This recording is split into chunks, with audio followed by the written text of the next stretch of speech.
తన్నెవరో భయపెట్టుంటారు. బహుశా మామ్ ఈ పెళ్లి జరగకపోతే సూసైడ్ చేసుకుంటా అని బెదిరించుంటుంది. అది అత్తయ్య గారి క్యారెక్టర్ కాదు అరవింద్. ఆ సంగతి నీకు తెలుసు.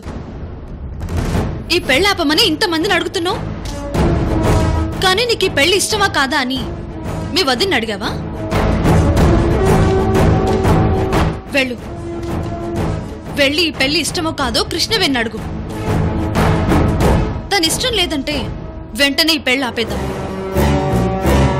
వెళ్తాను, వెళ్ళి వదిన్ని అడుగుతాను. తనకి ఈ పెళ్లి ఇష్టం లేదని చెప్తుంది. వెంటనే ఈ పెళ్లి ఆపేస్తాను. ఒక్క నిమిషం అరవింద్.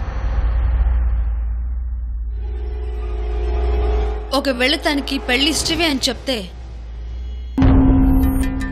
నువ్వు ఇంకా అడ్డు చెప్పకూడదు. ఈ పెళ్లి నువ్వే దగ్గరుండి జరిపించాలి. చూడు, ఇదంతా నువ్వు ఆస్తి కోసమే చేస్తున్నావు అని నాకు తెలుసు.